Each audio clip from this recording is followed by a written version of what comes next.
Hi friends, ഞാനിന്ന് cooker biryani ഉണ്ടാക്കുന്നതാണേ. അതിന് ഞാൻ ചിക്കൻ മേടിച്ചത് കഴുകി വൃത്തിയാക്കി എല്ലാം വെച്ചിട്ടുണ്ട്.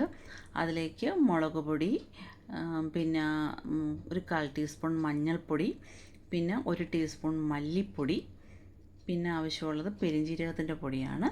പെരുംജീരകത്തിൻ്റെ പൊടി ഇട്ട് കൊടുക്കണം. പിന്നെ ഞാനിവിടെ ഗരം മസാല പൊടിച്ച് ഞാൻ വെച്ചിട്ടുണ്ട്. അപ്പം അതുകൊണ്ട് ഗരം മസാലയാണ് ഇട്ട് കൊടുക്കുന്നത്, ചിക്കൻ മസാല അല്ല. ഗരം മസാല ഇട്ട് കൊടുക്കുക. പിന്നെ ആവശ്യത്തിന് ഉപ്പിട്ട് കൊടുക്കുക.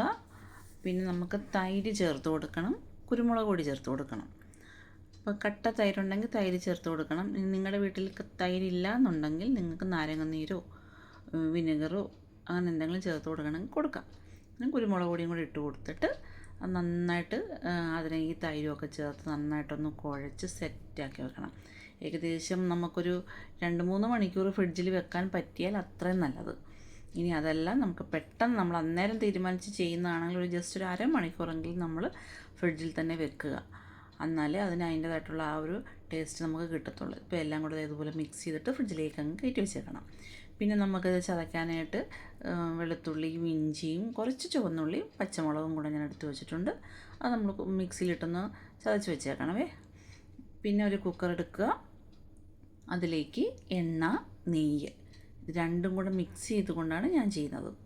രണ്ടും കൂടെ ഒഴിച്ച് കൊടുത്തതിന് ശേഷം പിന്നെ നെയ്യ് നമ്മൾ ഒട്ടും കുറയ്ക്കേണ്ട, ഞാൻ ആവശ്യത്തിന് നെയ്യ് ചേർത്ത് കൊടുക്കുന്നുണ്ട്. പിന്നെ ഏലക്ക, കറുവാപ്പട്ട, ഗ്രാമ്പ്, കുരുമുളക് ഉണ്ടെങ്കിൽ കുരുമുളക് ഇട്ട് കൊടുക്കാം. പൊടിക്കാത്ത കുരുമുളക് എൻ്റെ കയ്യിൽ ഇല്ലായിരുന്നു, അതുകൊണ്ട് ഞാൻ കുരുമുളക് ഇട്ടില്ല. നിങ്ങളുടെ കയ്യിലുണ്ടെങ്കിൽ നിങ്ങൾക്ക് പൊടിക്കാത്ത കുരുമുളക് ഇട്ട് കൊടുക്കാം. എന്നിട്ട് നമുക്ക് ആ നെയ്യിലും എണ്ണയിലും ഒക്കെ ഇട്ട് അതിനെ ഒന്ന് വറുത്തങ്ങ് എടുത്ത് കഴിഞ്ഞിട്ട് അതിലേക്ക് ഞാനൊരു 2 മീഡിയം സൈസ് സവാളയാണ് അരിഞ്ഞ് വെച്ചിരുന്നത്. അതിട്ട് കൊടുത്തിട്ട് നന്നായിട്ടൊന്ന് ഇളക്കുക. ആ നെയ്യിലേക്ക് കിടന്നങ്ങ് ഇളക്കി കഴിയുമ്പോഴത്തേക്കും പിന്നെ ഇച്ചിരി ഒന്ന് ഉപ്പിട്ട് കൊടുത്തേക്കണേ. അത് നമുക്ക് പെട്ടെന്നൊന്ന് വഴറ്റി വരാൻ വേണ്ടിയിട്ട് മാത്രമാണ് നമ്മൾ ഉപ്പിട്ട് കൊടുക്കുന്നത്. അങ്ങനെ ആ ഉപ്പെല്ലാം ഇട്ട് കൊടുത്ത് നന്നായിട്ടൊന്ന് ഇളക്കി കഴിയുമ്പോഴത്തേക്കും നമ്മൾ മിക്സിയിൽ നേരത്തെ ചതച്ച് വെച്ചിട്ടുണ്ട്. നമ്മൾ കാണിച്ചില്ലേ, ഇഞ്ചി, വെളുത്തുള്ളി, ചുവന്നുള്ളി, പച്ചമുളക്, അതെല്ലാം കൂടെ നമുക്ക് അതിനകത്തേക്ക് ഇട്ട് കൊടുക്കുക. ഒരുപാട് അരഞ്ഞു പോകണ്ട, ഇതുപോലെ ക്രഷ്ഡ് ആയിട്ട് മതി. അങ്ങനെ അതൊന്ന് അതിനകത്തേക്ക് ഇട്ട് അതും കൂടെ ഒന്ന് വഴറ്റി അതിൻ്റെ ആ ഒരു പച്ച ആ ഒരു മണമൊക്കെ മാറി അതൊന്ന് എണ്ണയും നെയ്യും ഒക്കെ പിടിച്ചൊന്ന് വഴറ്റിയൊക്കെ വന്ന് കഴിയുമ്പോഴത്തേക്കും പിന്നെ 2 തക്കാളി അരിഞ്ഞ് വെച്ചിട്ടുണ്ടായിരുന്നു, അതും കൂടെ അതിനകത്തേക്ക് ചേർത്ത് കൊടുക്കണം. അപ്പോൾ തക്കാളിയും കൂടെ ചേർത്ത് കൊടുത്ത് കഴിയുമ്പോഴത്തേക്കും അത് നന്നായിട്ടൊന്ന് വഴറ്റി ആ ഒരു ഗോൾഡൻ കളറൊക്കെ ആകും നമ്മുടെ സവോള. ആ ഒരു ടൈമിലേക്കും നമ്മുടെ ഫ്രിഡ്ജിൽ നിന്ന് നമ്മുടെ ചിക്കൻ അങ്ങ് എടുത്തിട്ട് ഇതിലേക്ക് അങ്ങ് ഇട്ട് കൊടുക്കുക. ഇട്ട് കൊടുത്തിട്ട് നമുക്ക് നന്നായിട്ടൊന്ന് ഇളക്കി കൊടുക്കണേ.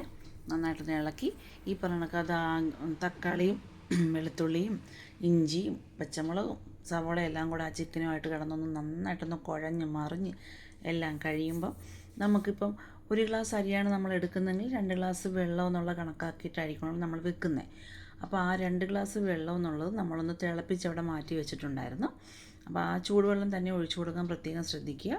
ആ ചൂടുവെള്ളം ഈ ചിക്കനിലേക്ക് ഒഴിച്ചെല്ലാം കൊടുത്ത് കഴിയുമ്പോഴത്തേക്കും പിന്നെ നമുക്ക് ചിക്കൻ അത് ഒന്ന് വെറുതെ ഒന്ന് തവി കൊണ്ടൊക്കെ ഒന്ന് ഇളക്കി ശരിയാക്കിയെല്ലാം കഴിയുമ്പോഴത്തേക്കും കുറച്ച് പുതിന, മല്ലിയില ഇത് ഇത്രയും അരിഞ്ഞ് അതിന് മുകളിലേക്കൊന്ന് തൂവി കൊടുക്കണേ. തൂവി കൊടുത്തു കഴിഞ്ഞിട്ട് പിന്നെ നമ്മൾ അരി അവിടെ കഴുകി വെച്ചിട്ടുണ്ടായിരുന്നു. കുതിരാനൊന്നും വെക്കണ്ട, വെറുതെ കഴുകി നമ്മളപ്പോൾ തന്നെ കഴുകി വൃത്തിയാക്കി എടുത്ത അരിയാണ്. അത് അതിലേക്ക് ഇട്ട് കൊടുക്കുക. ഇട്ട് കൊടുത്തിട്ട് തവി കൊണ്ട് ഒന്ന് ചെറുതായിട്ടൊന്ന് ഇളക്കി നമ്മുടെ അരി താഴെ വരണം, വെള്ളത്തിൻ്റെ താഴേലേക്ക് പോകണം. വെള്ളം മുകളിൽ ഇങ്ങനെ നികക്കെ കിടക്കുന്ന രീതിയിലായിരിക്കണം. അങ്ങനെയെല്ലാം ആയി കഴിയുമ്പോഴത്തേക്കും നമുക്കൊരു ചെറിയൊരു നാരങ്ങ എടുക്കണം. വലിയ നാരങ്ങയാണെങ്കിൽ പകുതി മതി. അതല്ല ഇനി ചെറിയ നാരങ്ങയാണെന്നുണ്ടെങ്കിൽ ആ ഒരു നാരങ്ങയുടെ നീരെടുത്ത് പിഴിഞ്ഞ് നമ്മുടെ ഈ ഒരു ചേരുവയിലോട്ട് അങ്ങ് ഒഴിച്ചു കൊടുക്കുക.